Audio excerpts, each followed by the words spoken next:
What's good with it, Black Goose TV family? I'm gonna make this one short, quick, to the point. I just thought it was something I want to definitely present to my Black Goose TV family members, especially since we got a lot going on when it comes to the boxing community, centered around the light heavyweight division, super middleweight division. Okay, obviously we have Canelo versus Triple G happening in September. We have Artur Beterbiev versus Anthony Yard happening sometime, I believe, in October, maybe November.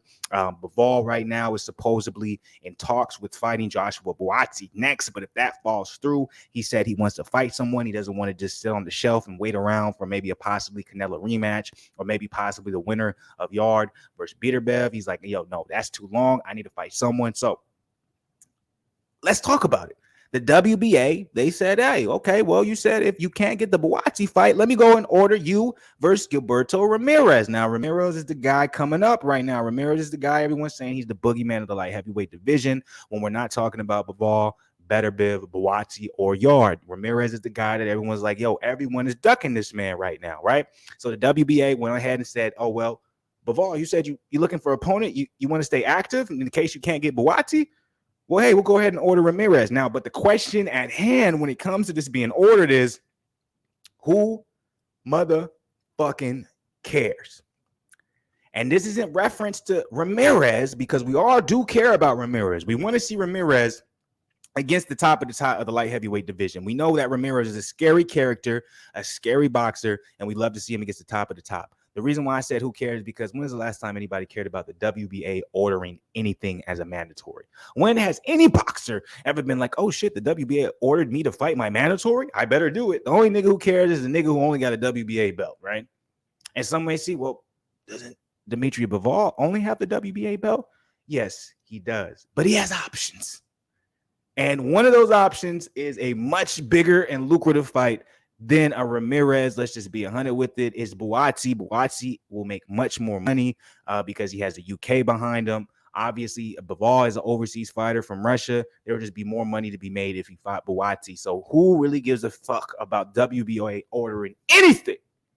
But I still wanted to present it because I just wanted to say that Ramirez is getting his love. He's finally getting his just due. And I think at some point we're going to start inserting Ramirez into the conversation when we're talking about Buatsi, Bivol, Beterbiev, Yard, etc. Now, let's get into this particular article. But before we get into it, and I give you guys these details because obviously it's not going to be long-winded. I just want to kind of just, break this news, let you guys know, because I know a lot of you guys are big supporters or fans of Ramirez, and you feel like Ramirez is one of those guys that needs to be talked about more. He's kind of been put under the gun when it comes to light heavyweight division, and people are acting like he's not really that guy when a lot of people feel like he's the next up-and-coming thing at light heavyweight. But like the video, subscribe to the channel, please. That's the most important thing. Subscribe.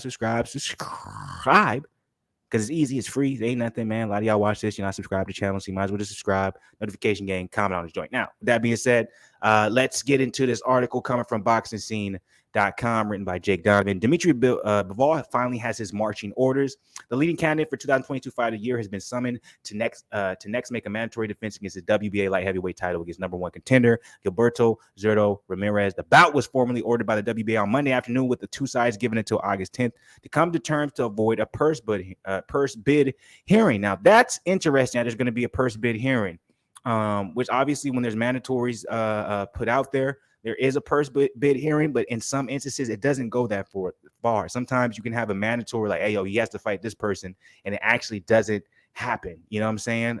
They don't go as far as making a purse bid happen. It all kind of depends on what's going on with the champion. So it almost seems like they're really pushing for this Bivol versus Ramirez fight to happen if they're going to push for a purse bid. That's going to be interesting. So I may have to retract some of the things I said in the beginning. We might see Bivol versus Ramirez, especially if Bivol and Buatsi don't come to terms on something fairly soon. And I know Eddie Hearn's not happy about that, but so it's coming from the chairman of the WBA championship. Bivol's championship period is conditioned to a term of 24 months, and his last mandatory fight was on March 3rd, 2018. His next one was to be after March 2020. Interesting. For that reason, he must face Ramirez. In the case they do not reach an agreement in a given time period or any parties refuse to do so, the WBA will have the right to call a fight to a purse bid. Oh, wow. Ramirez, 44-0, 30 KOs, emerges as a mandatory challenger just 1 week later after a fourth-round knockout of Dominic Bosel in their May 14th title eliminator in Ontario, California. Wow. Okay, so there's nothing necessarily coming from the statements from either camps It's really just coming from the WBA, making it a mandatory and presenting it to the public. But we haven't heard anything from any camp. So as of now, I'm gonna keep this as speculation because we've seen things ordered and not actually happen. There's ways that they can get out of this. I do not think Bivol wants the Ramirez fight right now because lucrative when it comes to the money, that doesn't make any sense. I know he probably wants to stay active, but you just beat Canelo. You need to ride that hype train. And it makes sense if you want the fight with Buatsi is to fight Buatsi. Fight him next, and then fight the winner of Better Bid versus Yard, or fight the winner of Canelo versus Triple G. That's where all the money will come from. So I think they're going to do everything in their power not to make this happen on Bivol's side, not because I think he's scared of Ramirez. It's just there's no money there. It takes away all of the popularity and the momentum of Bivol if he takes this fight.